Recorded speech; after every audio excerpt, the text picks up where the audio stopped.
Hello, everyone. Welcome, welcome. See, we have some people popping in. Hope everyone is having a glorious Wednesday afternoon or morning or evening, depending on where you are tuning in from. Speaking of which, go ahead and drop in the chat where you're tuning in from. I'm based in sunny Orlando, Florida. Summer is basically upon us right now. It is definitely starting to feel like summer heat right now in Florida. I see Atlanta, welcome. St. Pete, Florida. Okay, Courtney, hello, neighbor. Hawaii, hello, Lauren. I wish I was in Oahu right now. Pittsburgh, hello. Another Florida. Hi, Leslie. California, Minnesota, Indianapolis. Oh my gosh, we have so many people joining. Kenya, that's awesome. San Diego, North Carolina. Amazing. Another Atlanta, Israel. Welcome, everyone. Thank you so much for joining and tuning in today. I'm so excited for today's session.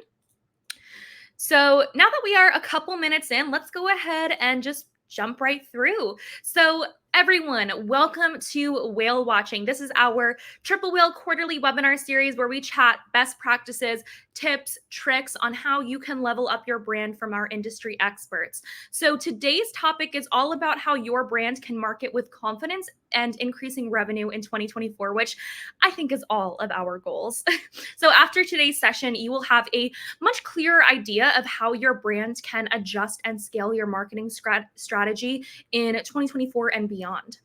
We also have a phenomenal lineup of speakers joining us today. So today you will be hearing from Noah from Digio, McAllister from Clickly, Tony from Prosper Stack, Larry from Customers AI, and Lily from Superfiliate. And that is not all, though. For any returning attendees, y'all already know this, but for anyone new who's joining us here at Triple Whale, we like to shake things up and reward you all for attending today's session. We know that you all are building and scaling your brands, and y'all have some really busy schedules. So we really love and appreciate that y'all take time out of your busy days to join us. And so to reward y'all for that, we have some amazing giveaway items courtesy of our fabulous speakers. And today's theme is all about gift cards. We got gift cards for Uber Eats, Visas, we've got Amazon, we've got Apple in here. And I know what you're thinking, Mia, girl, how could I possibly get my hands on one of these amazing giveaway items?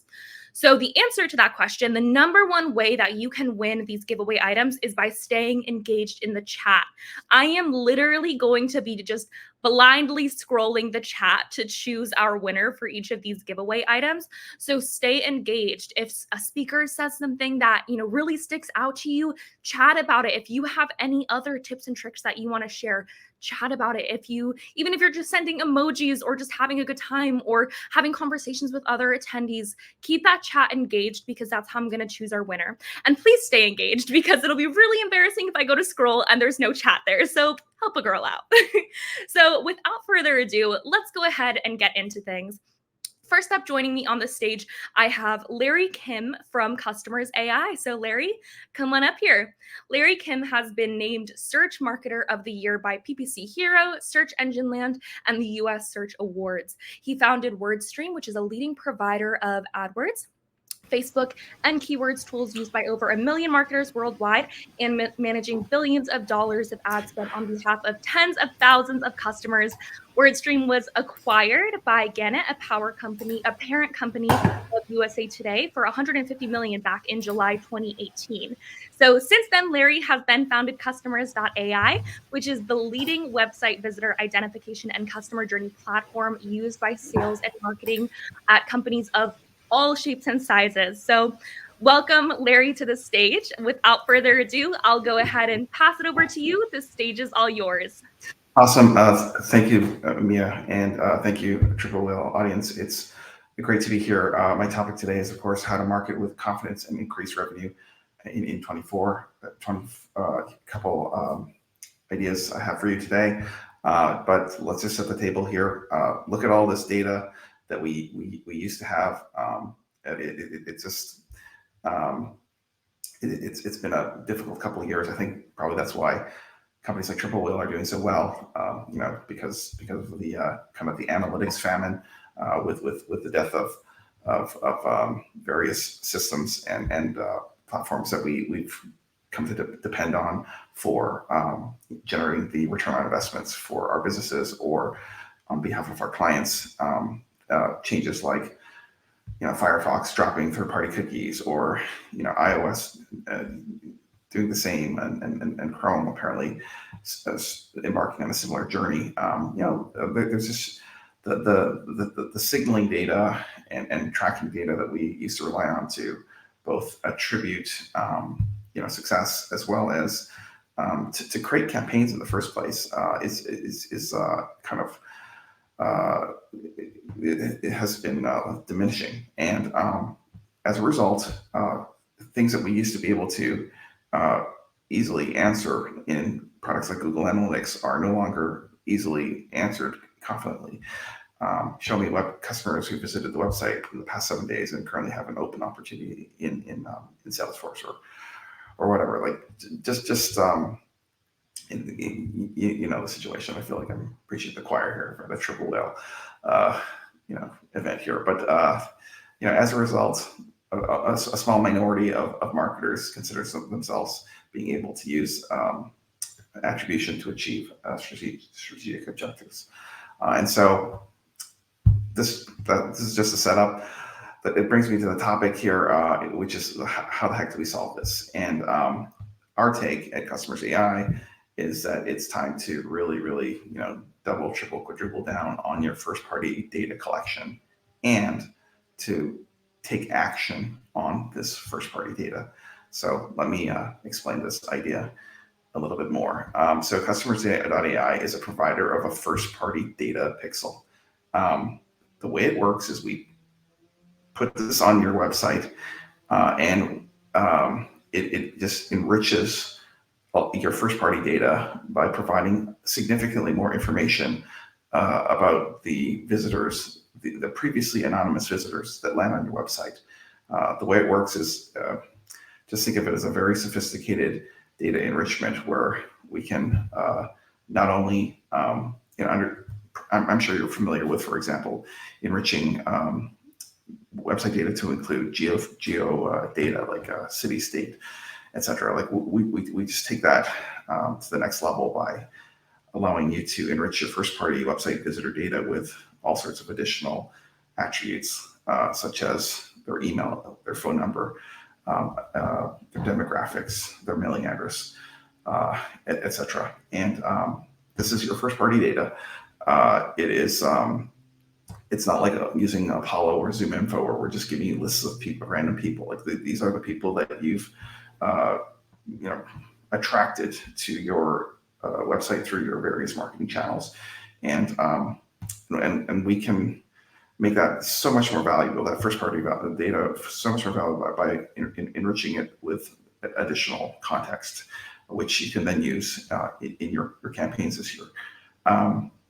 In order to make use of this data, we provide very simple one-click direct integrations with e-commerce CRMs like Klaviyo and other connectors like Zapier or those types of applications. And in my presentation today, I just want to give you 3 specific ideas on how you can increase your revenue using your first-party data, which can be provided to you by first-party data augmentation pixel like Customersai.ai. The first idea, this is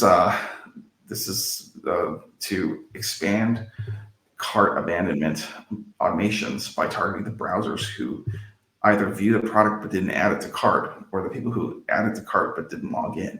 I mean, it's so frustrating, right? You do all this work to get them there, and they just don't do the thing that we were hoping for them to do, to buy the thing. And the first thing to understand is that all of this additional context and data that we're providing on your website visitors, you can then use and make it actionable by creating targeted segmentations. So like, what URLs did they visit? Are they a repeat visitor? Do they own a home? Did they view more than 30 seconds? Did they click on 3 pages? Is that there certain dates? Like we can create certain very sophisticated audience segments, which you can then send to different places to take action. So for example, the cart abandonment use case is very powerful because, you could create segmentations of people who visited the checkout page but didn't visit the kind of thank you page for confirming the order. So meaning they got very far but didn't make it all the way. And this is just a Shopify screenshot here, where you can of a dashboard here, and you can see what we're doing is we are using your own first-party data to widen the aperture of your kind of funnel to include higher funnel steps, like people who visited your website or people who viewed the product but didn't purchase. Typically, you would see the lower funnel things already, like who converted and who reached checkout. So just widening this aperture so that you can squeeze more juice out of the lemon here, and be able to improve the cart abandonment revenue for your store. Typically, the cart abandonment sequence, it's anywhere from 5 to 10% of an e-commerce store's revenue, and it's generally the number one greatest hit in terms of like all of the ROI of your different email automations. And so our value prop here is just why don't we just add more people into the flow that's already working the best. And so that's my first idea. My second idea is just fixing remarketing ad performance. I know a lot of Triple Whale folks are doing a lot of advertising, and remarketing is certainly the crown jewel here in terms of you typically see 2 to 3 times higher engagement from remarketing ads because they've seen visited your website recently and are in market for your products and services. The ad pixel, because of the issues with iOS and other browsers, hasn't, like, there's signal loss. Like the pixel isn't sending back events back to the Facebook ads, and that impacts your ability to do things like remarketing.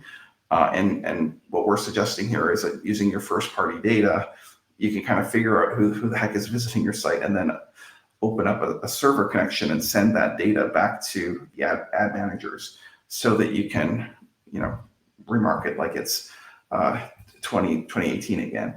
And you can, even if you're using like CAPI, like Conversions API, like we can increase the signal strength by sending back more data to those ad platforms. The last idea I have for you today is just lowering ad costs by leveraging cheaper campaign objectives. So if you have enhanced first-party data augmentation set up on your site, rather than spending so much money on super expensive campaign objectives like the sales and conversion ones, which everyone is going after, you could perhaps go after a cheaper objective like traffic.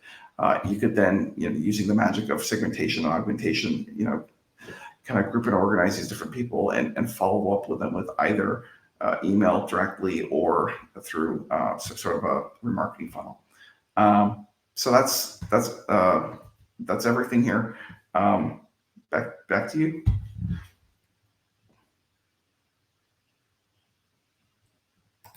Thank you so much for that, Larry. That, like, already the chat was just on fire of everything that was going on.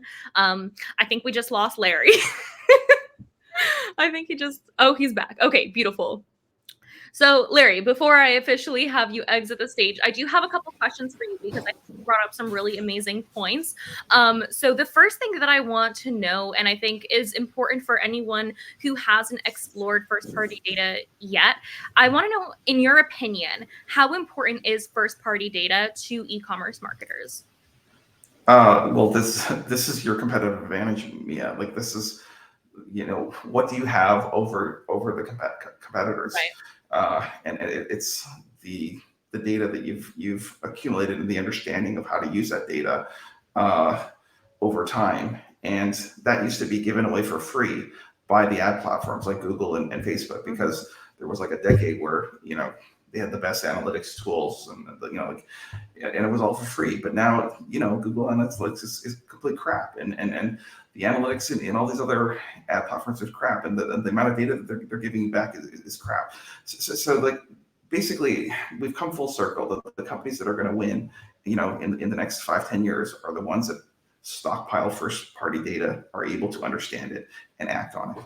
Thank you. Exactly. And Courtney made an amazing comment, which I live by every single day. Courtney said, data, data, data, it's king, which is so, so true.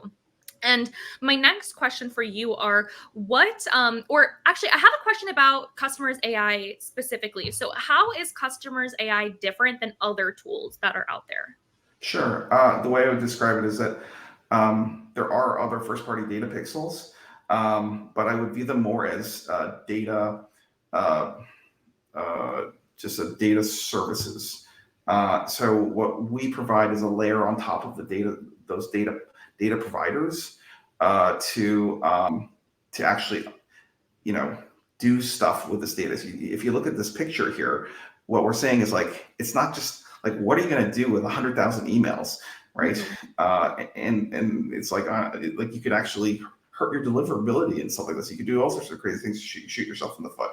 And so what I'm saying is like, well, that's the first step, is having some data. The second step is grouping and organizing that data into different segments, like repeat visitors. That, okay, well, we'll send that to the welcome back upgrade sequence, or the blog visitors. Okay, that's super low intent. Let's not bother them with an email. Let's send them to a Facebook ad sequence. So like it's this whole traffic flow management. It's much like how Triple Whale can kind of do multi-step attribution. Like we're doing it on the campaigns. Like we're able to figure out where we should send things to, and then I think that's a lot more valuable than just having a bunch of data and saying like, okay, well, good luck. Exactly. What do you do now once you have that data? Yeah, it's like we have all the actions, and segmentations capabilities and integrations, including the ad use cases, which I think is pretty neat. 1,000%. And I love what you said about the segmentation, because I have always said, and so many folks at Triple Whale agree, that segmentation is basically like personalization, because like you mentioned, the intent of the customer is so vastly different compared to where they're at in the customer journey versus if they're looking at a blog article or if they abandon their cart, right? That intent is so different for those two consumers. So how you're targeting them really relies on how you're segmenting them, because you're going to target them completely different. So I completely agree with what you're saying, and such good points there. And before I let you go, Larry, we are going to go ahead and choose this giveaway item winner. So everyone, Customers AI is going to be giving away a $75 Uber Eats gift card. So I'm going to go ahead and scroll through this chat, and we are going to choose our winner. All right, our winner today is Lauren Hamrick. Congratulations, Lauren. You will be taking home a $75 Uber Eats gift card courtesy of Customers AI. And with that said, Larry, it was such a pleasure having you on this stage today. We'll chat soon. Bye. Thanks. Bye. Beautiful. All right, everyone, we're going to keep things rolling here. So next up, joining me on the stage, I have Noah from Digio. So come on up, Noah. Noah is the head of partnerships over at Digio, the industry-leading marketing efficiency platform with an entrepreneurial mindset. Noah co-founded a health IT startup and facilitated growth for leading MarTech organizations through strategic partnerships. Today, he collaborates with top tech vendors and agencies in the Shopify ecosystem, empowering brands worldwide to drive conversions everywhere. So with that said, Noah, welcome to the Triple Whale stage. I'll go ahead and pass it over to you. Go ahead and take it away. Awesome. Thank you so much, Mia. Great to be here with you and everybody else. As Mia said, I'm Noah Rahimzadeh. I head up partnerships here at Digio.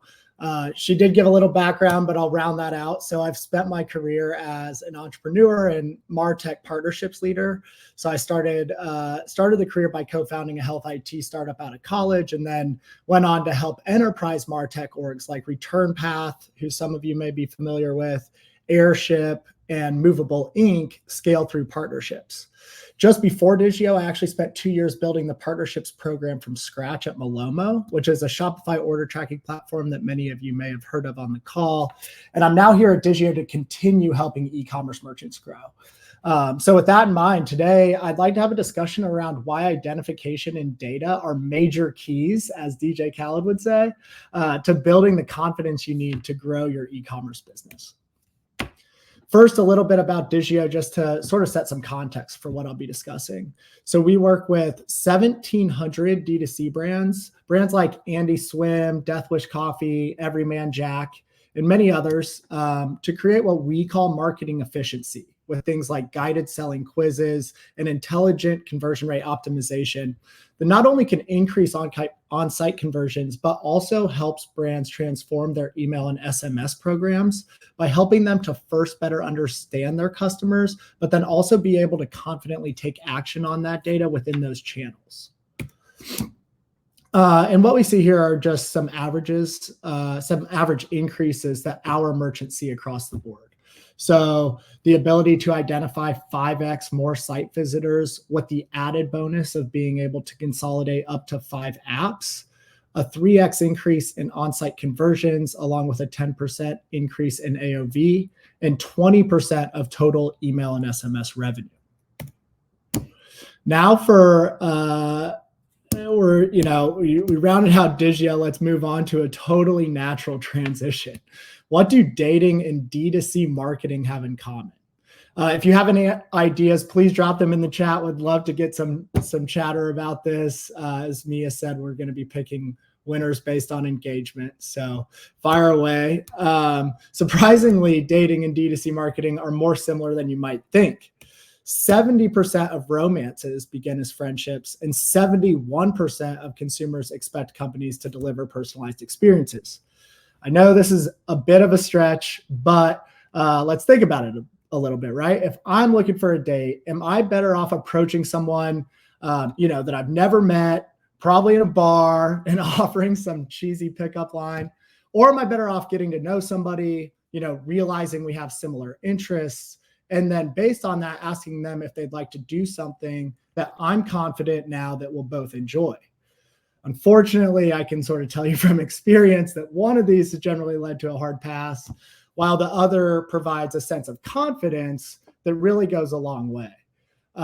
So now let's sort of take a leap and translate this to e-com. Are you more likely as a merchant in today's day and age to sell someone who you know or don't know?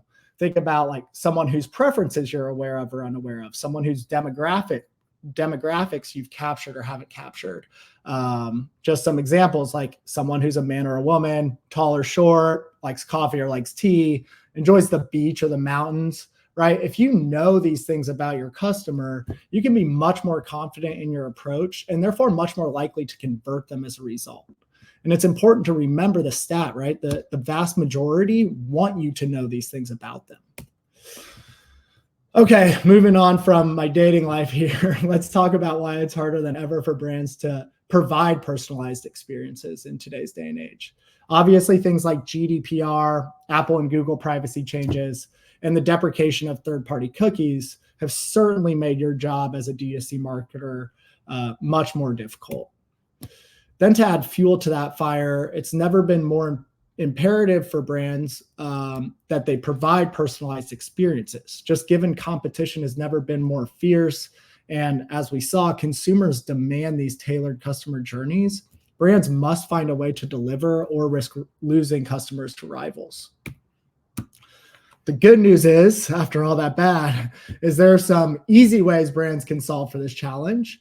And it starts really as the crux with identification. And then it comes down to data. So I want to walk through some examples of what I mean by that. As we've talked about, to be confident in your marketing, you must really know your customers on a personal level. And the first step for digital marketers is figuring out whether or not you do, in fact, know your site visitors.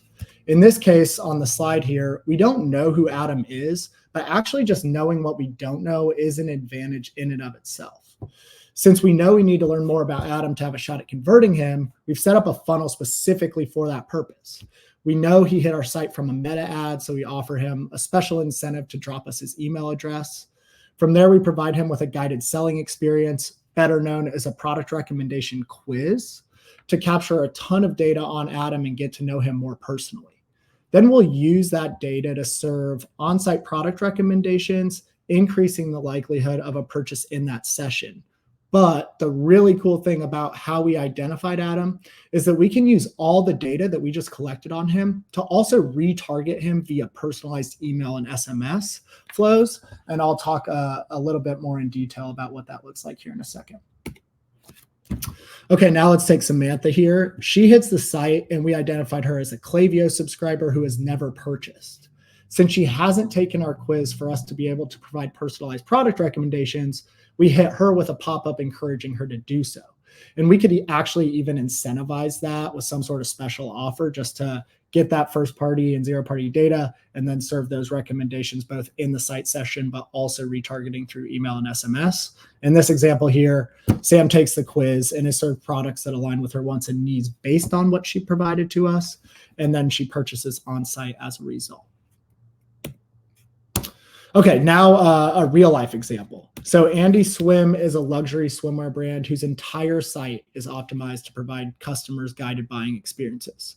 This is really a win-win. Obviously, it helps the customer uncover the most relevant products to them more quickly, but it also gives Andy tons of valuable data on their shoppers, which provides the confidence they need to drive conversions up again. So as you can see, Andy actually has their style quiz as the first option in their nav bar on their homepage. But then they don't stop there. They actually have 3 different quizzes featured throughout the site funnel. So the first one we see here, they have the style quiz that educates customers on what styles they will likely be interested in based on their preferences. In the middle of the funnel, they have this little mini quiz just below the fold on their homepage. This is just a simple 1-question quiz, just asking what occasion the customer is shopping for today. And it creates what we call forward motion on the site.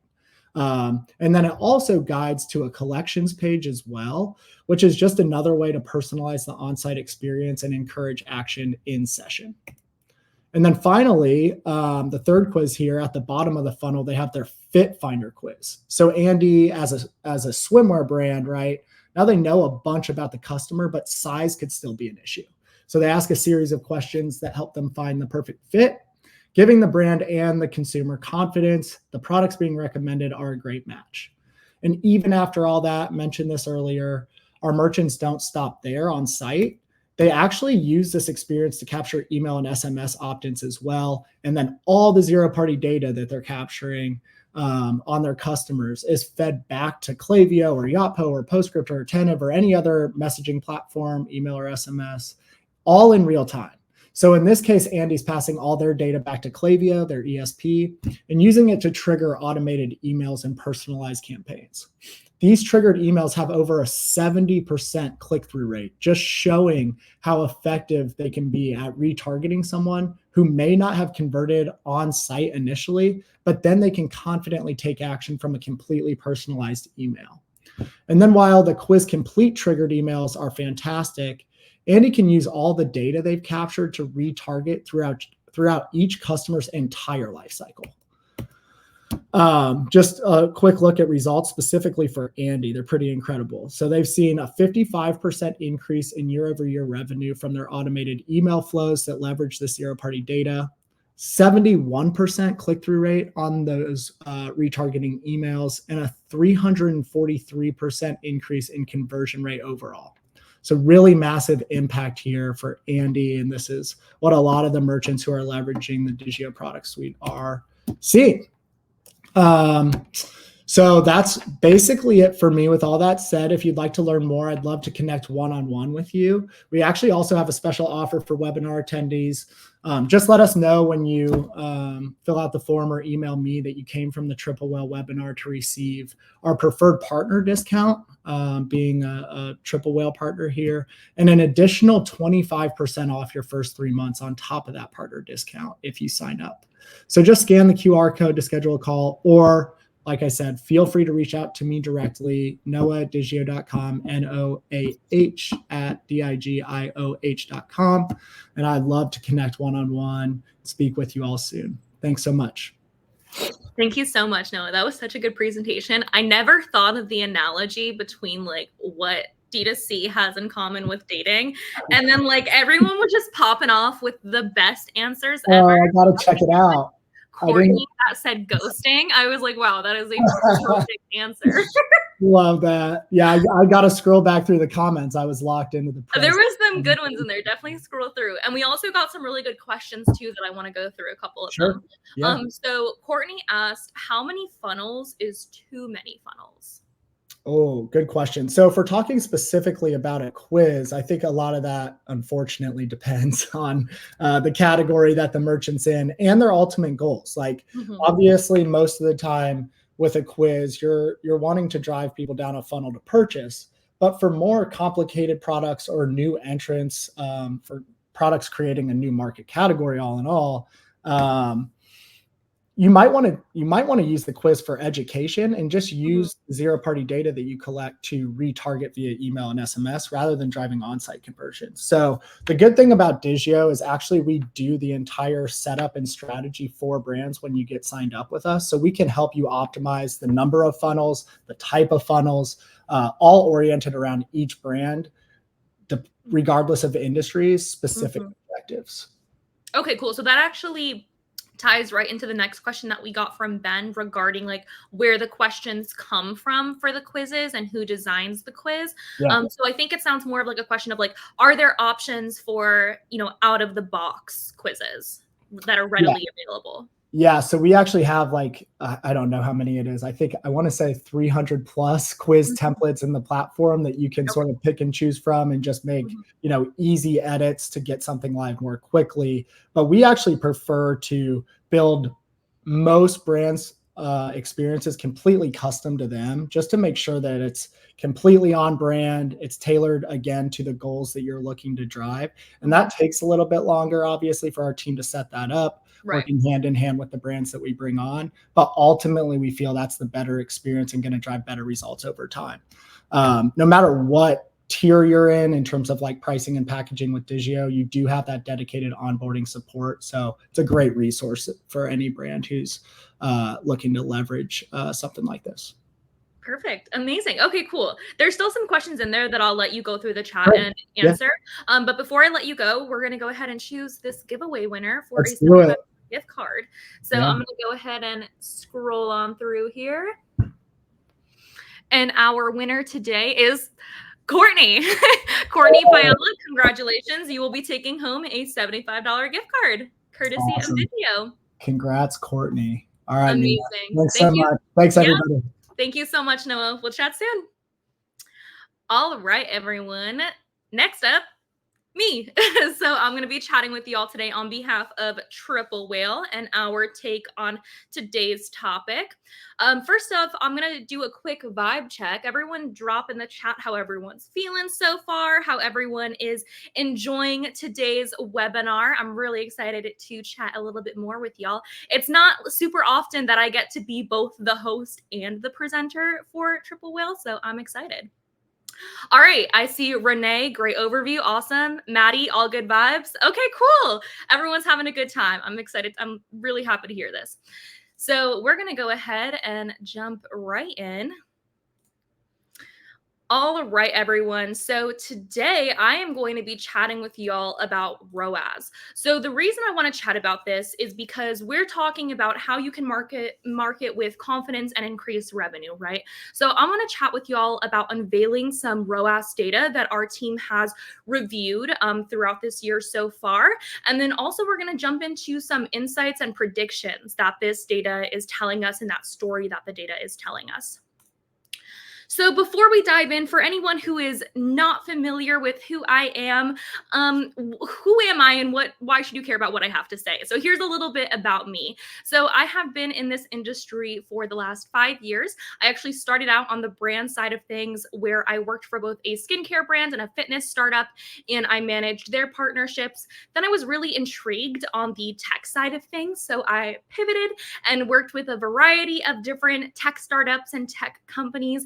and fast forward to present day, where I am now the Director of Tech Partnerships here at Triple Whale. Like I mentioned earlier in today's session, I'm based in Orlando, Florida, where I live with my two little cats, Lily and Dylan. I have a little picture of them there, and they're also chilling back there with me today. And when I'm not working, you can usually find me either reading. You can see all of my books back there. I enjoy writing, and I also love me some online shopping, which is why I love working in this industry. And I cannot stress this enough. I have so much admiration and respect for all of you brand owners, founders, and operators. I love this industry because I really get to learn so much from all of you literally every single day. So love being part of this industry and being part of this community. So first and foremost, for anyone who's not familiar about what Triple Whale even is, I do want to give just a quick, brief intro so that y'all understand the angle that I'm taking with this presentation. So Triple Whale really brings the metrics and attribution that matters most to your brand into one easy to use dashboard. It's really the central source of truth for all of that data that helps you make better decisions, right? We have a whole bunch of different integrations from all of those marketing platforms that you're using. And then we also are AI forward. So we have lots of incredible AI features to make your brand more efficient. Basically, we make it really easy to understand where your customers are coming from, who your customers are, and where you should be putting your marketing dollars. We work with over 11,000 Shopify and Shopify Plus brands. A couple examples that you can see here are Kosas, True Classic Teas, Chamberlain Coffee, and so many more. So let's go ahead and get into the data. I have so many graphs today. There's going to be a lot of numbers, a lot of data, but have no fear. We are recording this session and it is going to be sent out. So you all will be able to refer back to this and be able to, pause and screenshot some graphs and all that good stuff. So let's start really high level, super, super high level. We're going to be taking a look at ROAS across all industries and channels. So the ROAS for the last 12 months has been 3.6. But when we look at the monthly breakdown, we see that the ROAS spiked in November. Obviously, who doesn't love some holiday shopping? And we see slight dips in ROAS leading up to and following the holiday shopping season. But the problem with this chart is that it is too high level. So what we really want to know here is, what does the data look like if we look at it for a specific industry? So the best months that we see are November with a 4.06 ROAS, and we have July with a 3.71 ROAS. So now that we have this super high level chart, I want to take a look at what the ROAS looks like across industries. So we're going to take a look at starting with baby brands. So baby brands, for example, look way different than that chart we saw before. So this graph closely resembles a mirror image of the popular birth months. So the TLDR here is every brand probably spends more during the highest birth months, which drives down the marketing efficiency. So this is an example of how trends specific to one industry can have a really big impact on ROAS. So you see here that it's still spiking in November, right? So you might be asking yourself, does ROAS always spike in November? And it does not. So here we have sporting goods. Some industries, such as sporting goods, actually see their worst ROAS during the holiday shopping months, November and December. So my hypothesis here is that people are less likely to buy sporting goods during those winter months. Obviously, this trend is going to be different for snow sports, but those are not the majority. And now we're switching gears here, and I want to take a look at channel-specific ROAS. So now we're looking at Meta. So obviously, Meta is going to be the most popular advertising platform for e-commerce brands, really accounting for about 70% of their total ad spend. So Meta's strongest ROAS months come in November and July. But the key metric that drove strong revenue in these months were unique. So let's take a look at, let's break this down by which industries had the best and worst ROAS on Meta. So clothing was one of the best performing industries on Meta with a 3.72 ROAS, low CPMs, low CPAs, cost per acquisition, and really strong conversion. Clothing and sporting goods had similar AOVs, but clothing was driven through low acquisition costs and strong conversion, while sporting goods was driven by a high AOV. Food and bev, unfortunately, is just always going to be plagued with high CPMs and low AOVs, unfortunately. So they really have to rely on those repeat purchases in order to see the money come through. Unfortunately, pet brands just have notoriously low ROAS, likely due to the high competition fighting for valuable customers.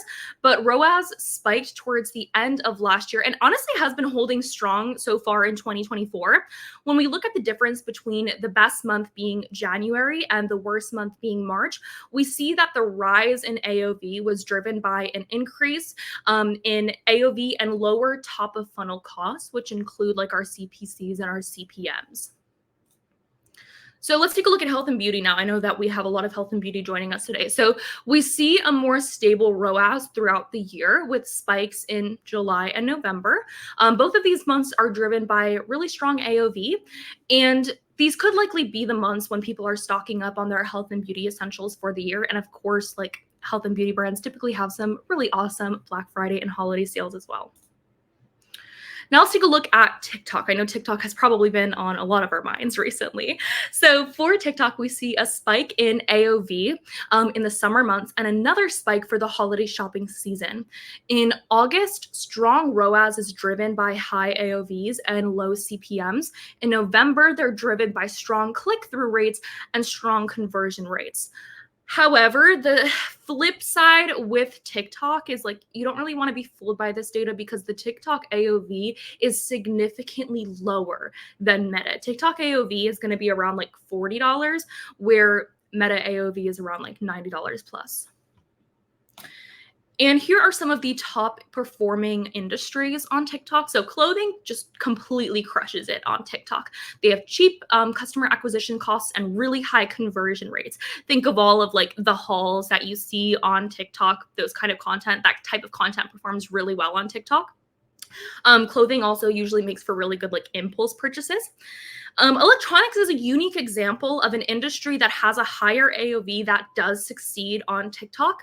And lastly, health and beauty, they kind of struggle on TikTok just due to their high CPMs and typically lower AOV products.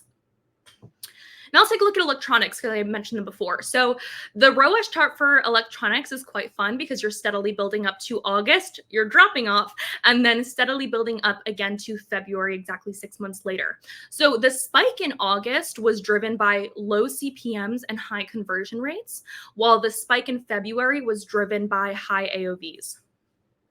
Clothing is the highest performing industry on TikTok by far, like I mentioned before, accounting for 25% of total spend, but over 50% of total conversions across Triple Whale brands. So the summer months were strongest for clothing brands. July saw the highest conversion rate and September saw the highest AOV. So super interesting to look at.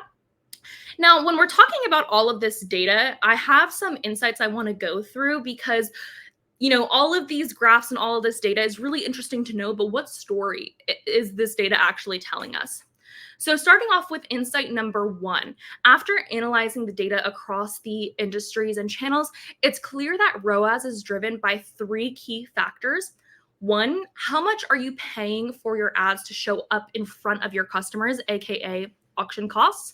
This is measured by CPM. This is the piece that brands obviously have the least control over because it can vary widely depending on the channel, the industry, the customer intent, and seasonality, but it is important to stay aware of and capitalize on. 2, what percentage of people are seeing your ad that are clicking on it, also known as click-through rate. Brands can optimize this with creative testing and optimization. And then lastly, what happens after the click? So optimizing the post-click journey gives you the best chance to convert those clicks into conversions. This can be done through personalized and sticky landing pages. This is the part that brands have the most control over. Insight number 2, to optimize the top of funnel, you want to revisit your channel allocation. Now, we said that the top of funnel was the piece that brands have the least control over, but there is one key way that you can control this, and this is by optimizing which channels you spend your budget across. Brands with the strongest blended ROAS often have optimized their channel spend allocation. And going into insight number 3, More clicks obviously equal more chances for conversion.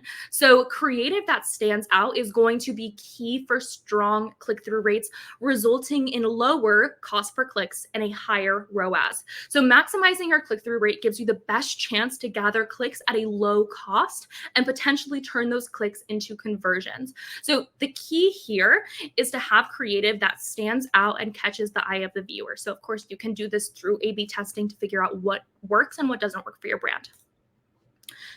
Insight number 4, AOV is key. All else aside, the quickest way to increase your ROAS is to increase your average order value.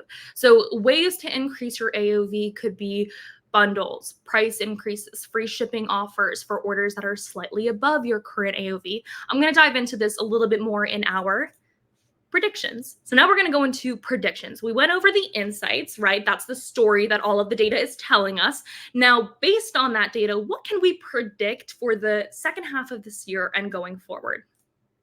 So our prediction number 1 is that unfortunately, ad costs are going to stay high, right? 2024 is already off to a somewhat of a rough start across the board because it is an election year. Brands really cannot bank on those costs coming down. The 2024 election season is expected to break political ad spending records. According to industry reports, 2024 will witness the highest political ad spend ever recorded. The current forecast is projecting $10.2 billion. So this surge in spending means brands unfortunately have increased competition for advertising space across a variety of channels. So no matter your brand, industry, or message, your campaign will be impacted because it's affected every election season, just particularly more so in the presidential election years. Prediction number 2, we kind of went over this in our insights before, but the best brands will have AOVs that are 20 to 30% higher than the industry average. So the best shops know how to create strong brands, and strong brands have more pricing power.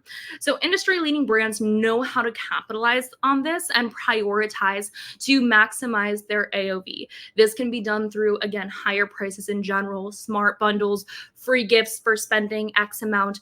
These brands know how to effectively increase their AOV, and it's going to give them a stronger ROAS, more margin to the bottom line. So I want to go over a quick example. Here we have an example. Create is a really great example of a successful brand that's optimized for AOV.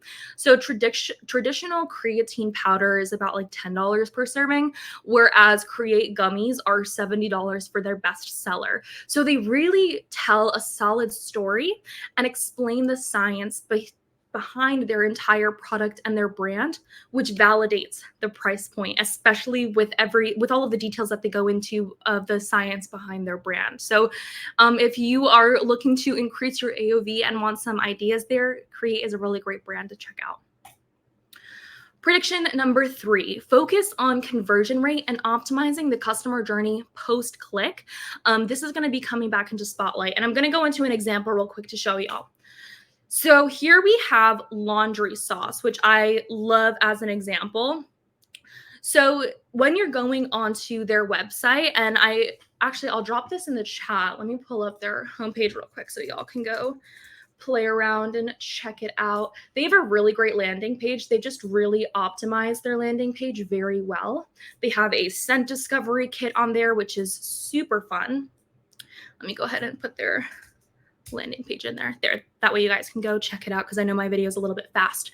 But they've bundled their products really well. When you go ahead and you click shop now on their landing page, it automatically brings you to their bundled signature package versus bringing you to just the scent pods or to just the softener. It brings you to their entire kit.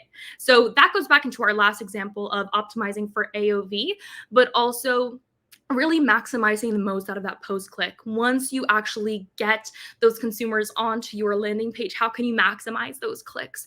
And this is an amazing way. So they have a really great landing page. Highly recommend checking it out. And then that is all I have for y'all today.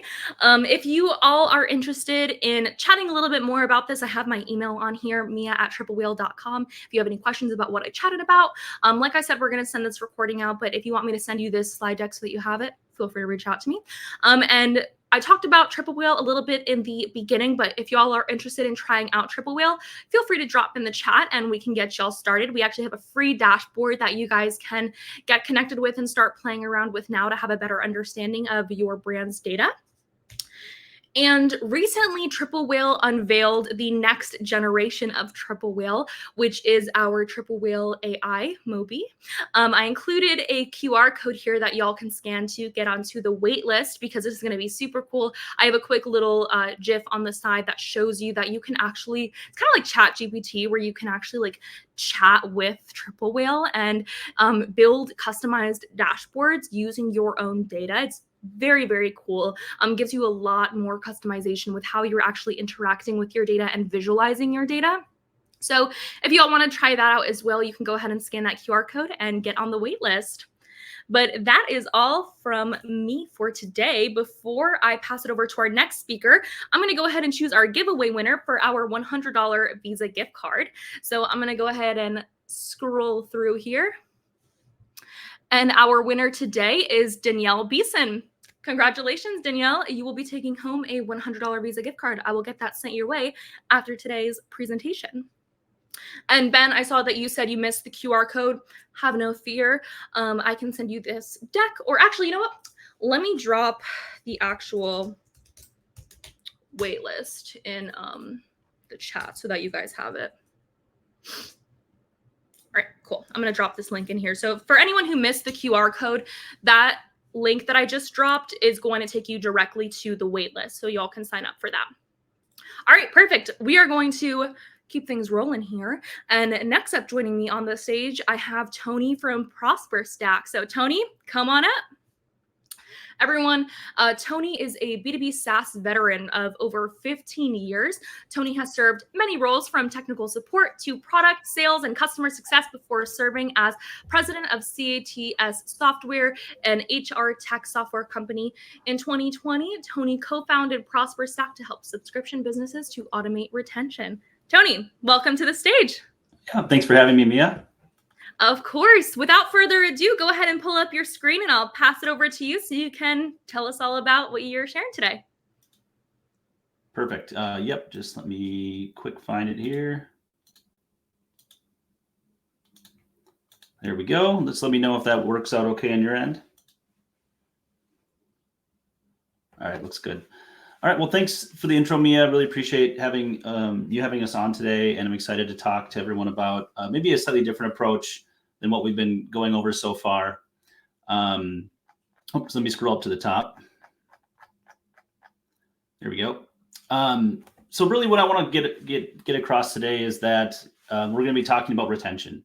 And the reason is because the cost of customer acquisition has really never been higher than it is today. And it's gone up, a ton in the last, even handful of years. So we think it's really time to start thinking about alternative ways to grow and paying attention to other areas of the customer life cycles that have maybe either been previously ignored or put off because it made sense to put your dollars in elsewhere into acquisition and things like that.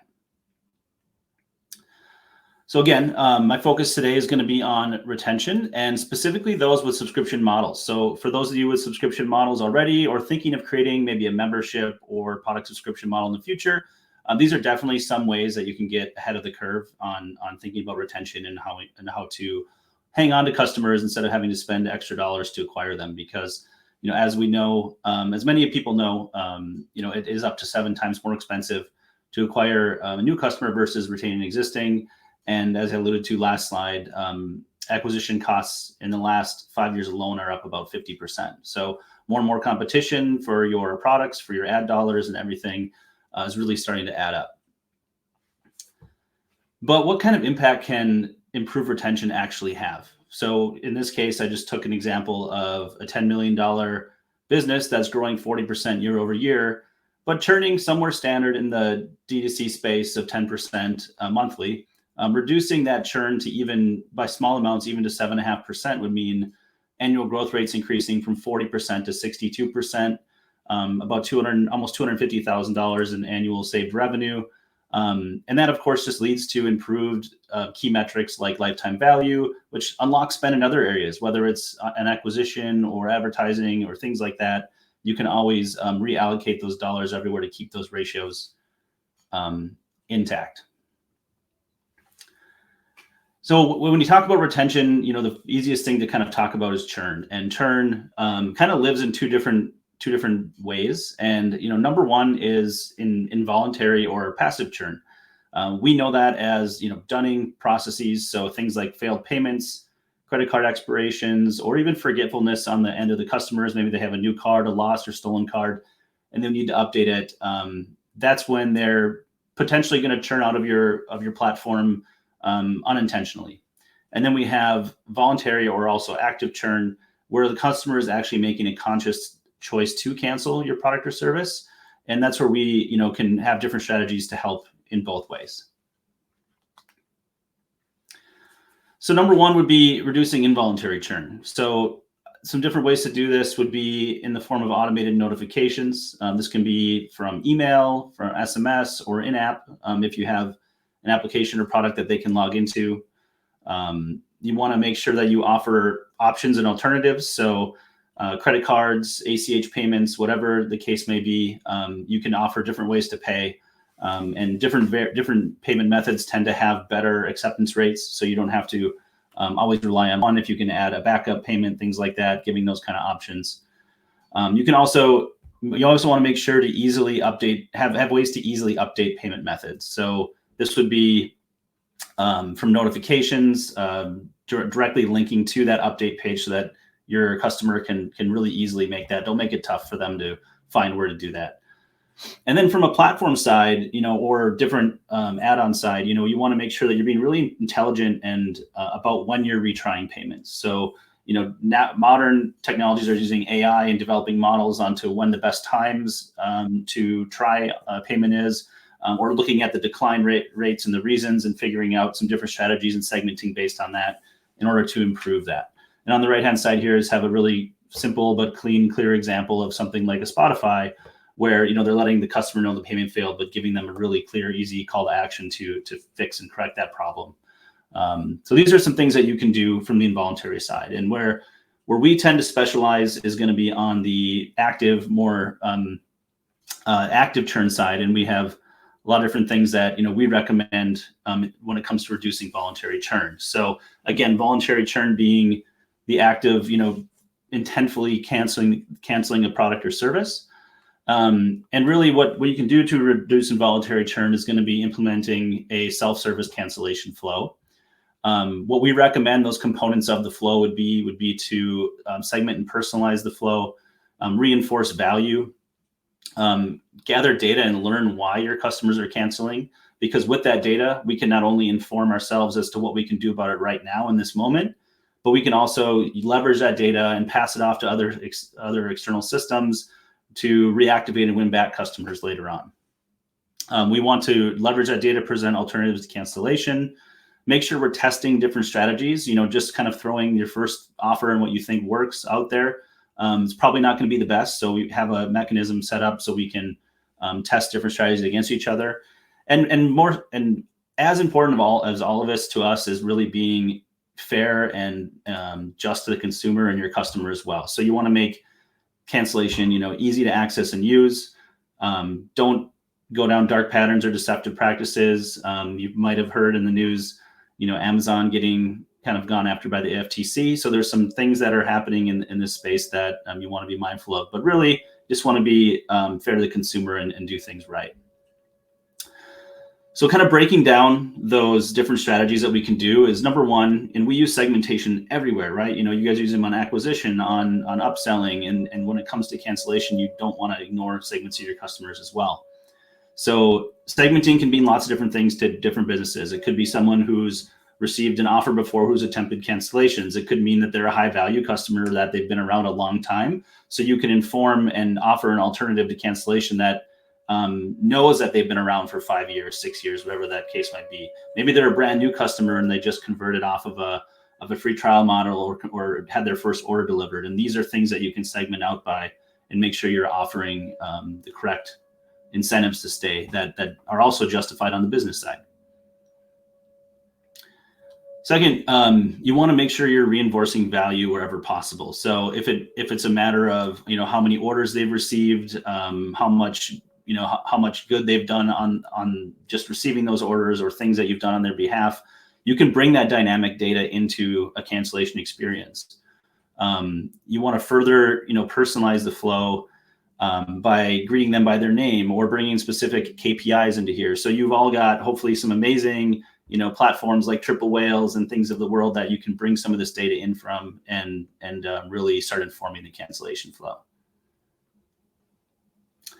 Third, the core of every cancellation flow is really an exit survey as well. So, we want to learn why your customers are canceling. That's usually in the form of, why are you leaving? Is it common reasons for this? Just to kind of throw some out there would be price. If things are just getting too expensive, budget issues. Was there a product issue, technical support issue, or a customer service issue? You want to identify that. Is the product no longer needed? Did they have too much of the product? Are they leaving for a competitor? Are they switching to another service that you want to make sure you have data on to know, why they're leaving? These are all things that you're going to want to survey for and find out in the cancellation flow. And besides that, then we want to do is inform what our offer or deflection is going to be in order to keep that customer. And so some common kind of mappings, if you will, in combination with customer segment is going to be reason for leaving leads to an offer, or maybe a statement or a strategy to try to re-engage with the customer at that point in time. So we have price, like for example, if they cite price as a reason for leaving, you might want to offer a coupon off their next order, or off their membership subscription, whatever the model is. If there's a support or product issue, try to route them into a one-on-one call with a deflection step. If they don't have enough time to try, if you're more of a service, you can offer a trial extension if you're incentivizing that. If they have too many items, you can go to a product swap. So we can say, hey, we have other products available. What else can we provide you that's going to help you keep this subscription right now? So these are all different kind of things that you can map and do based on the data you're collecting in that cancellation survey right then and there. And we also alluded to it earlier, we want to test and make sure what works, and sometimes more importantly, what doesn't work. So make sure you're testing different offers against each other. When one customer is presented a 30% off their next order, ask if there's going to be a 20%, or you can test against a 20% off the next order instead. And maybe you'll find out that the acceptance rate is very similar, or even better potentially in the lower rate. And then you don't have to concede as much revenue to save the same amount of customers. So it's all about optimization, continually trying and testing new things, and making sure that you have a platform or something that you've built out that can measure these kind of things. And finally, we want to make sure your final impression can be a lasting one. Maybe this is something where you want to make sure the cancellation button is easy to find, and generally going to be in like a subscription management area. You want to keep your steps to a minimum. You don't want to overwhelm the customer, make it too hard to cancel. Generally 3-4 steps is going to be plenty to get the information you need. And you have enough data on the front end from all these other platforms that you know about the customer, and then you can make an informed decision on how to incentivize them to stay. As I mentioned earlier, there's a lot of things happening right now with the FTC. So there's making sure that you're doing things right, where they're not going to want to notice you. And obviously the biggest brands like Amazon are going to get noticed first. But the general thing is, if you want to make cancellation as easy as sign up, and obviously check your local laws, your state laws, wherever you're located, and make sure that you're following those things that are set. So for example, California would be something to look into, because they have kind of specific consumer laws around this. And finally, I always talk about this as well, but the peak end rule. And this is really important because it basically states that customers are going to tend to disproportionately judge you based on the best or most intense experiences as a customer, and also at the end. So those are going to be weighted heavily into your mind. And of course, your current customers, even when they cancel, are going to be far more likely to repurchase from you. So make sure you have that lasting kind of positive impression in their mind, and give yourself the best chance to reactivate them, even if they do cancel at that moment in time.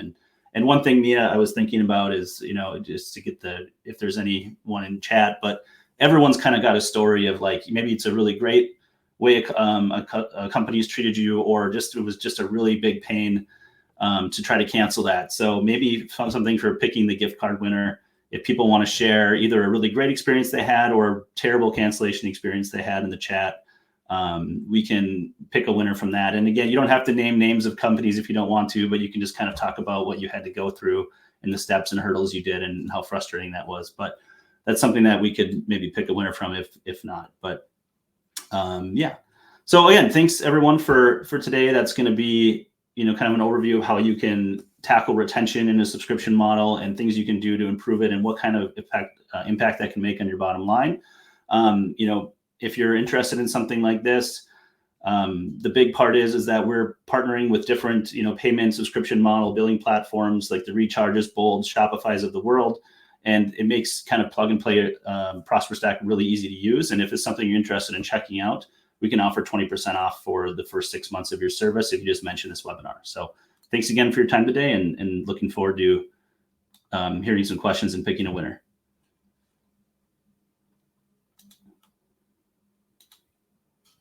Thank you so much for that, Tony. I feel like so people are already dropping their experiences in the chat.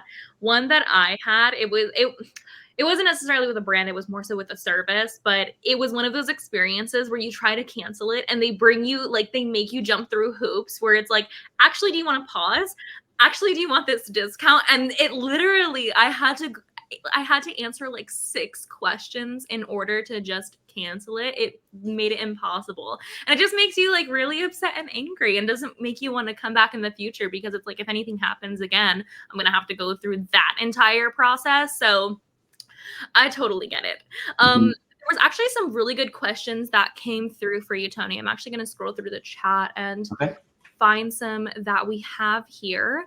Okay, so Kristen asked, what are some game-changing segments to try and implement today? Yeah, some of our favorite ones are going to be segmentation based on time of being a customer. So, we like to branch out. A lot of times when we talk to subscription business models, they know if they can get customers to a certain point in their subscription, they tend to be what they call lifetime subscribers. So probably something more like multi-year. And that tipping point tends to be, in that 6 to 9 month range. So they know if they kind of get a customer around that long, they're happy with the products they're receiving, they're happy with their membership model that they're getting, they're going to be able to keep them around for years and years to come and continually buy more products. So segmenting based on time of subscription is really beneficial. We also like to segment on total lifetime value, so how much or the amount of dollars they've spent and purchased on you in the past. And then knowing that you can break that out and be more aggressive with your offers with those that have, generally been around longer, paid you more money over time, are going to be some areas that I would probably focus on right away to do that. Yeah. Amazing. And it looks like we have quite a few people who chatted in about their awful cancel memberships. And I feel like everyone's on the same page about gym memberships. Mine was kind of about a gym, the example that I gave. Everyone just had some like really unfortunate experiences canceling their fitness and gym memberships. Well, I can sympathize and relate. I think at one point years ago, I had to even go like fingerprint or something. It was crazy. Oh my gosh. It was nuts. And I can't imagine having to do something like that today. There was one time, this was like way back, where I had to cancel, but I had moved. And the only way they would let me cancel is if I sent a written letter, not even an email, mailed a letter to the location that I had signed up in. It was wild. Unbelievable. But with that said, let's go ahead and choose this giveaway winner for your $75 gift card. So we are going to go ahead and scroll through here. And our winner today is Ben Wood. Congratulations, Ben. You are taking home a $75 gift card courtesy of Tony from ProsperStack. Congrats, Ben. Thanks for your comments and chatting. Beautiful. Amazing. Thank you so much for joining us today, Tony, and we will chat soon. There was actually a couple more questions in there if you want to go through and answer some of the questions that people chatted in. Perfect. Will do. I'll scroll through. Perfect. Amazing. Thank you so much, Tony. Chat soon. Bye. All right, everyone, we're going to keep things rolling here. So next up, joining us on the stage, we have Lily, who is the head of creator partnerships at Super Affiliate. So Lily, come on up here. Everyone, Lily is an expert brand strategist and influencer marketer with nearly a decade of experience in influencer and affiliate marketing. Lily has pioneered some of the industry's best practices at brands like Seed and Thrive Market. Her relationship-first approach to the channel has not only resulted in hundreds of millions in revenue, but in helping brands value their partners and customers as much as their bottom line. Hello, Lily. Welcome to today's webinar. Thank you, Mia. I'm excited to be here. And I apologize if I sound nasally. I'm based here in Chicago. All of the flowers are blooming and I can't breathe. Girl. So Yep, I have 3 air purifiers in my apartment because the pollen is just like making us all public enemy number 1 here in Florida as well. So you sound beautiful though. So have no fear. Thank you. With that said, Lily, I'll let you go ahead and pull up your screen and the stage is all yours. Awesome. Let me make sure I selected Pete. Let me see if it's gonna move for me. Oh, I can do it within. Here we go. She's learning AirMeet. We're learning this together. So excited to be here. Thank you everyone for joining. I am head of creator partnerships here at Superfiliate. I also could be considered their head cheerleader. I'm an industry person. I am not a tech person. And so I love doing these calls because I think I can bring that perspective of here's what I wish I had when I was building Seed's influencer program or when I was supporting Thrive Market's influencer program.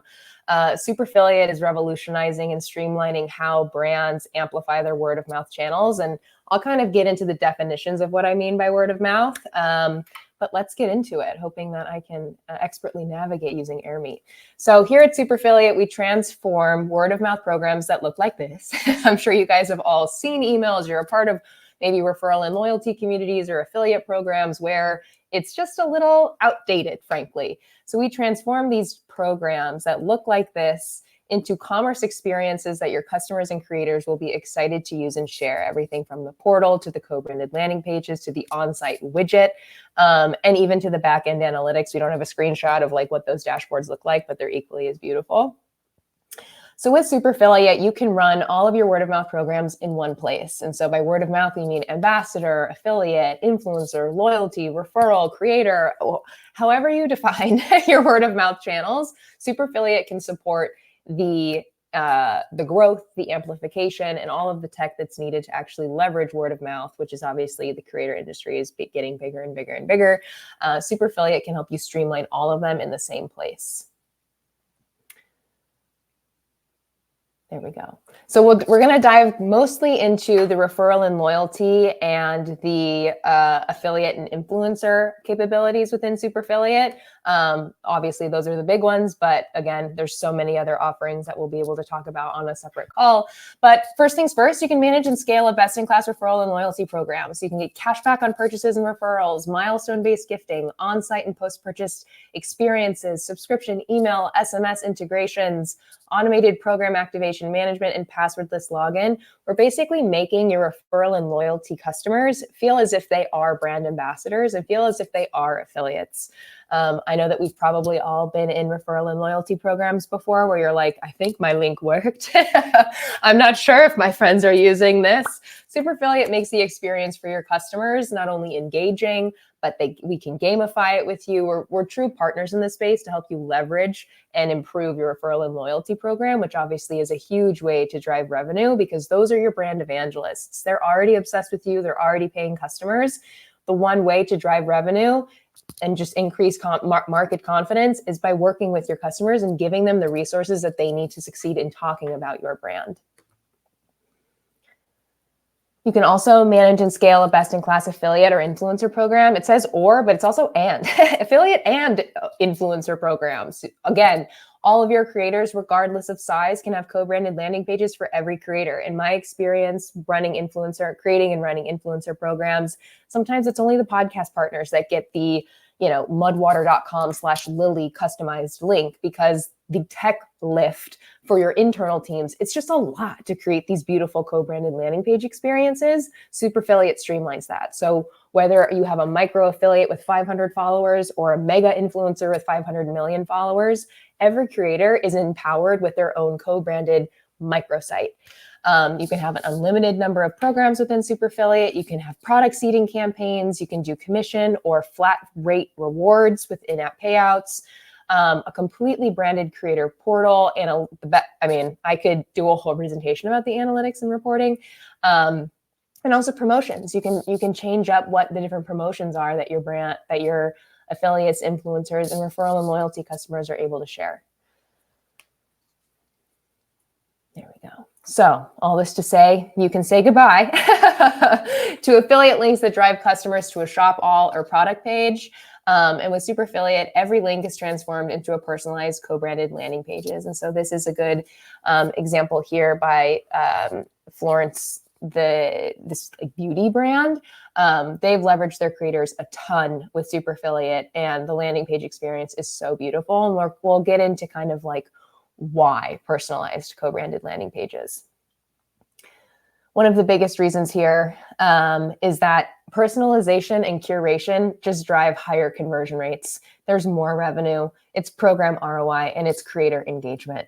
A lot of people make the argument that they want to send traffic just to a PDP page, which works for some brands. But in our opinion, if you give them a landing page where they can not only see the creator's face, you can see their selects, and it feels like they are shopping within like this influencer, this affiliate, this customer's home base.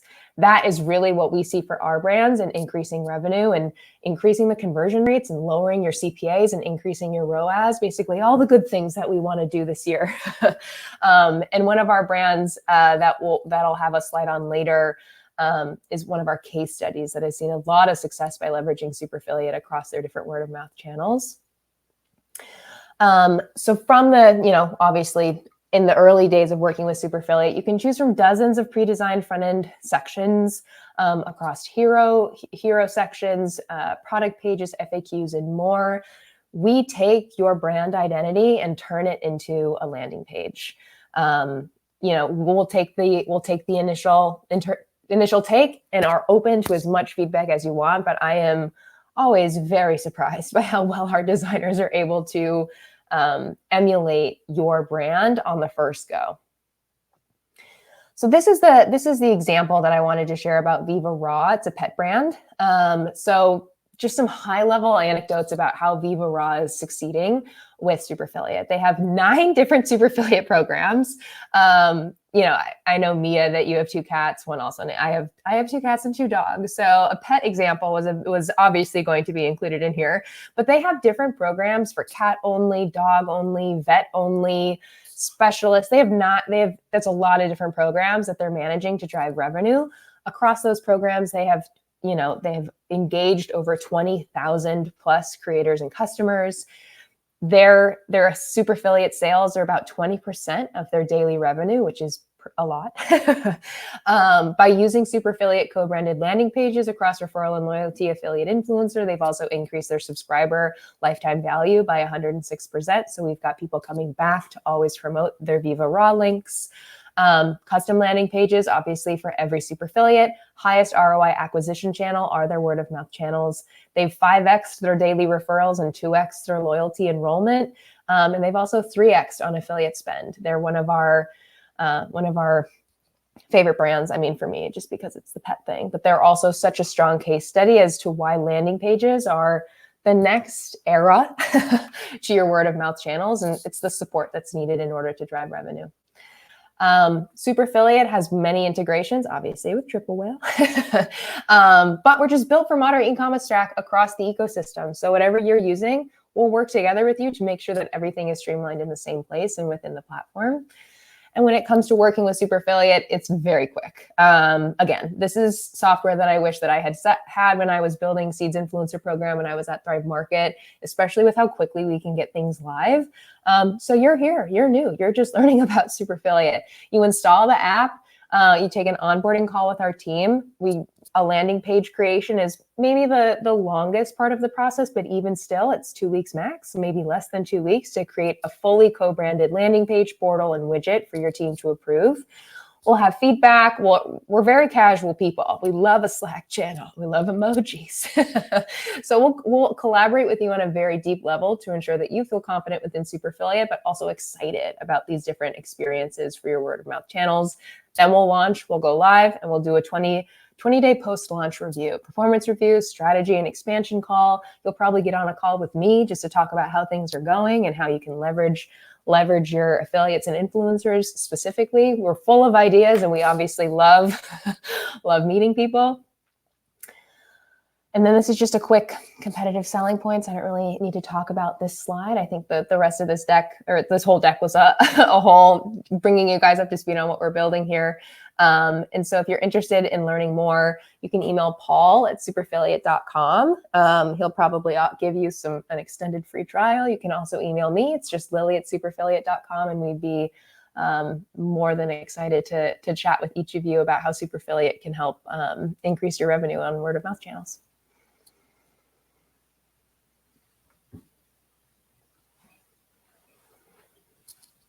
I'm back. Okay, fantastic presentation, first of all. There were some questions that came through that I'm going to go through right now. So Serafina asked, how does Super Affiliate pick creators to work with? So Super Affiliate is not a discovery tool or a sourcing tool. And my hot take is that to build a quality affiliate and influencer program, discovery tools are not the way to go. Our POV is the quality of your program is a direct reflection of the relationships that you have within that program. So Super Affiliate really helps enable the experience for your affiliates, your influencers, and your customers. We are building out a few new features that are very exciting. A little teaser. I actually don't know if I'm allowed to share what they are. But that, just to answer that question, it's more so encouraging higher revenue and better engagement from your existing communities by giving them better software to do so. Cool. Love that. As Lauren said, we love a hot take. We have another question here from Dominique, who asked, how are the landing pages automated? Once you create the template for the brand, is it easy to add the influencer to create the co-branded page? Oh my gosh, I wish I could share my screen and do an example one for you. It takes 2 seconds. So after the initial landing page is created, it applies to all of your programs. However, if you, going back to the Viva Raw example, if you want your cat landing page to only feature cat products and your dog landing page to only feature dog products, you can customize each landing page for each program.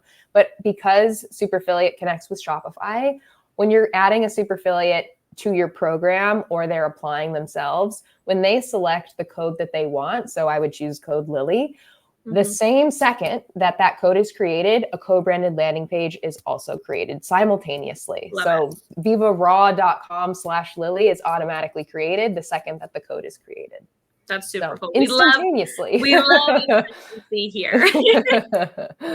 Beautiful. Amazing. I know that there's still a couple questions in there. Someone was also asking about your contact info, if you want to drop your email in the chat as well. But before I let you go, we are going to go ahead and choose this winner for a $75 Apple gift card courtesy of Super Affiliate.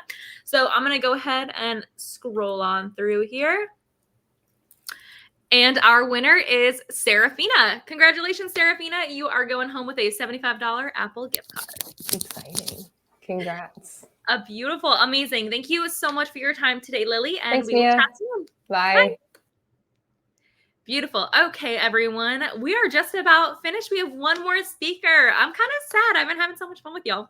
Okay, so next up, joining us up on the stage, we have McAllister from Clickly. So McAllister is the head of partnerships over at Clickly, a commerce engine that powers customer acquisition, paid on performance. So today, McAllister works with many partners, both agency and tech, to help brands grow through collaboration with the best tools in the industry. So McAllister, come on up.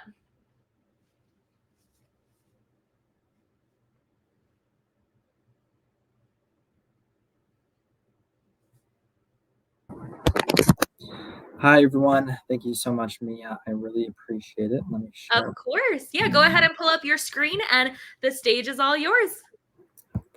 Perfect. Let me know when you can see that. All right. Should be good. Perfect. Okay, first things first, thank you, Mia, obviously the Triple Whale team, for hosting this amazing webinar since I'm finalizing it out right now.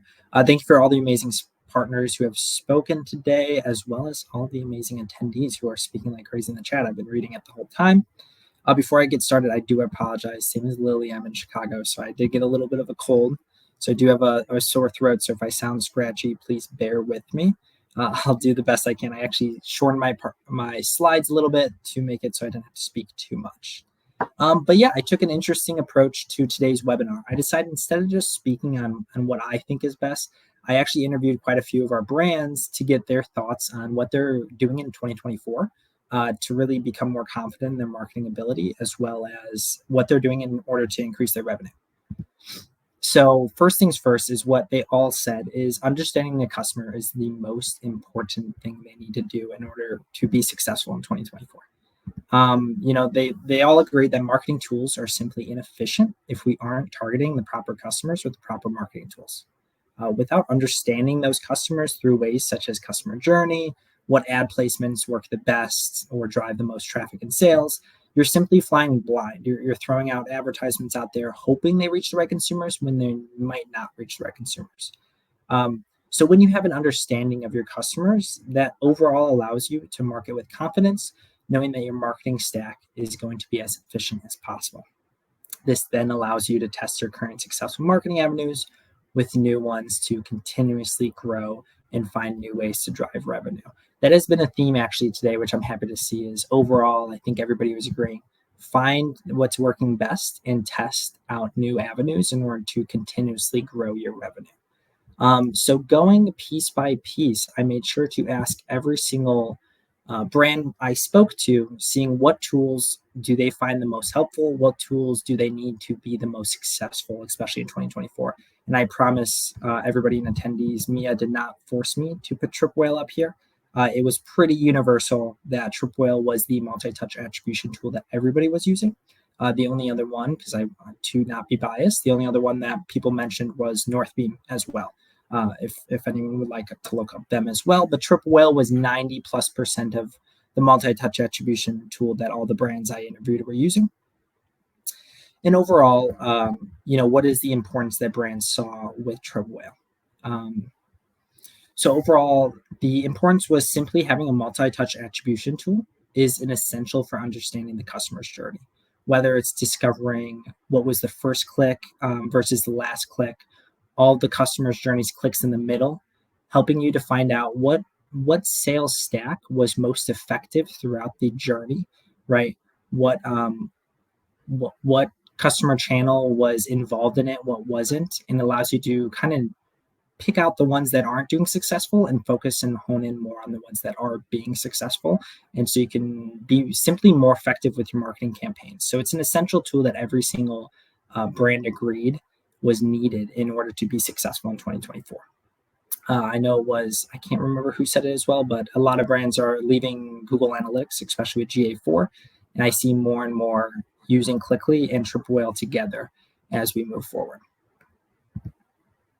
Next is, now it seems suspicious that I have Super Affiliate up here as well, but the two most loyalty and ambassador programs mentioned by brands that we interviewed using Clickly were Super Affiliate and Refiliate. These were the two most used companies that we came across. And that's simply just because the loyalty and ambassador programs are so vital when driving revenue for those brands and simply increasing revenues.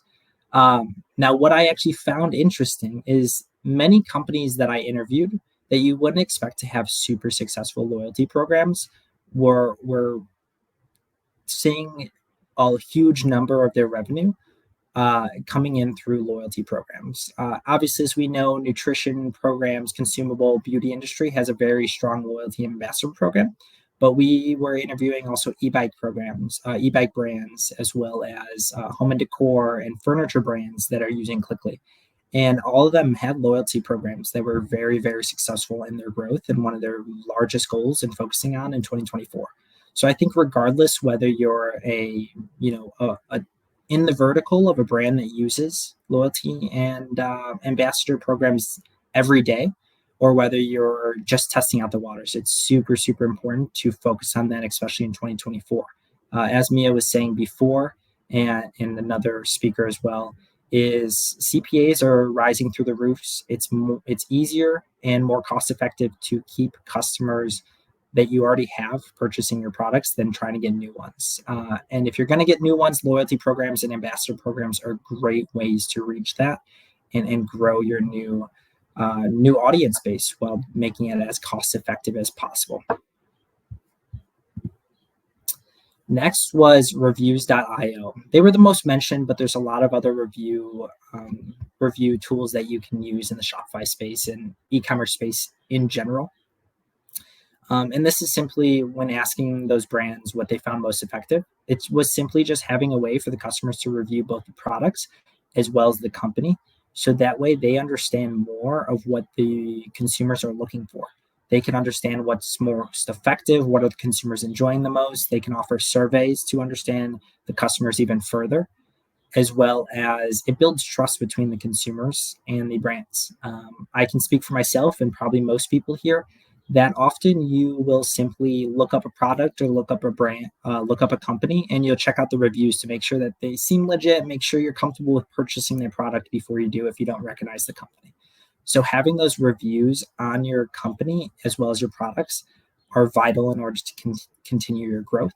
And then in addition to that, a lot of the marketing teams that I asked said that they use those product reviews to understand what products they're going to be pushing the most in ad placements.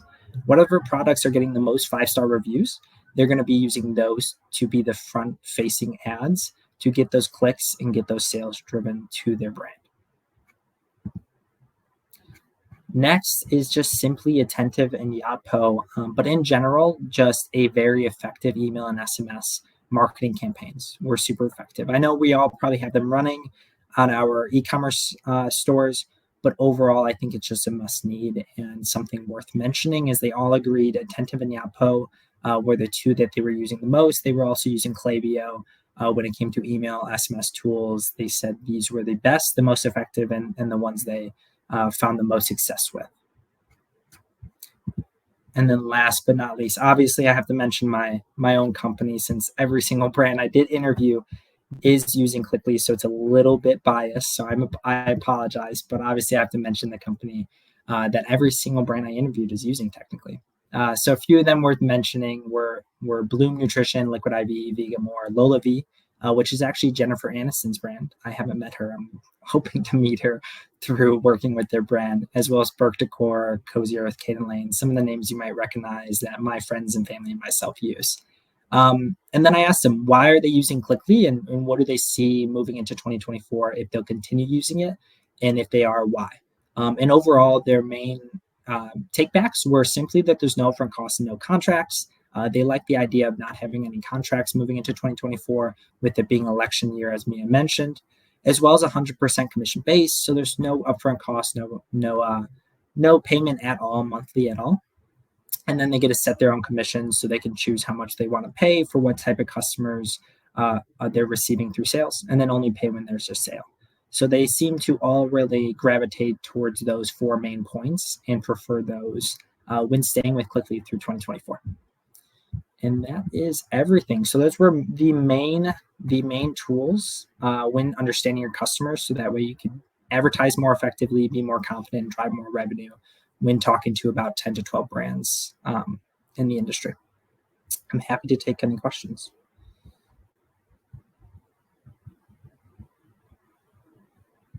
I love that McAllister basically just gave all of our brands tuning in today like the must-have tech stack for their brand and for scaling their brand.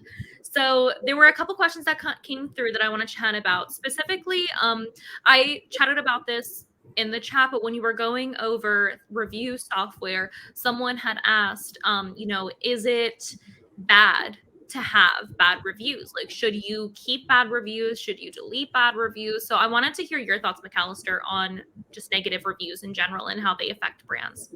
Yeah, overall, I think negative reviews can actually be positive. I know that doesn't make much sense there, but because it just seems authentic. It seems that, hey, this brand has its issues. And it also gives you as a company an opportunity to reply to those.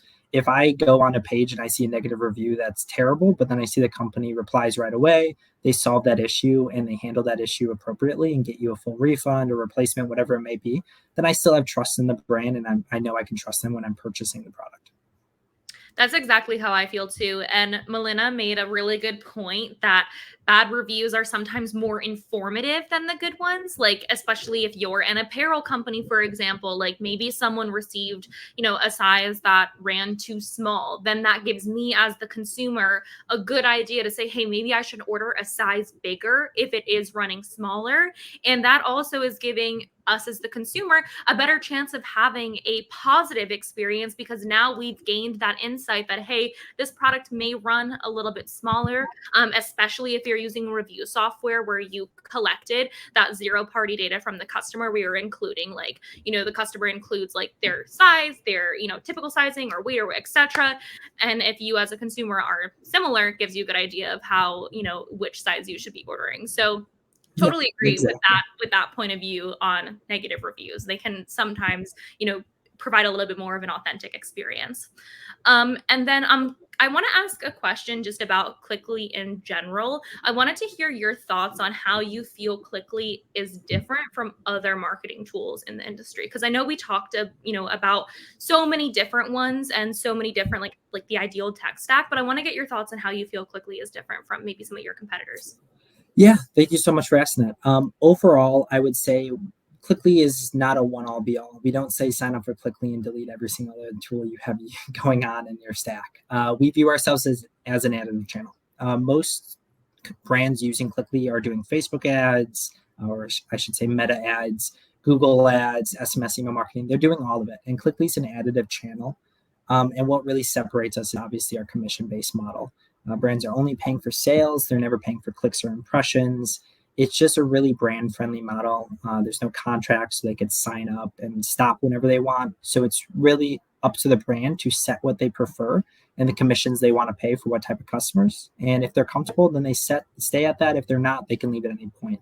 So I think a really brand-friendly model, allowing them to make their own decisions and really grow on the platform or leave, is completely up to them. And that's what brands really gravitate towards.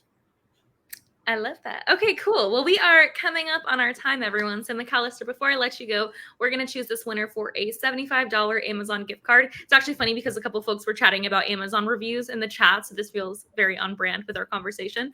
So I'm going to go ahead and choose this winner. All right. Our winner today is Renee Bergstrom. Congratulations, Renee. You are taking home a $75 Amazon gift card courtesy of McAllister from Clickly. Awesome. Beautiful. Amazing. Thank you so much for joining us, McAllister. For any other questions that are in the chat, or if you want to drop your email in the chat, feel free, and we will chat soon. Beautiful. All right, everyone. Well, we have come to the end of our session today. I had such an amazing time being your host today. Like I said in the beginning, we are recording this and we will be sending out the recording afterwards. So if there was anything that you missed or you want to pause or get some more screenshots that you may have missed, have no fear. We will be sending that recording out afterwards in just a bit. And yeah, with that said, everyone, it's been such a pleasure being your host. We will chat soon on our next episode of Whale Watching. Bye.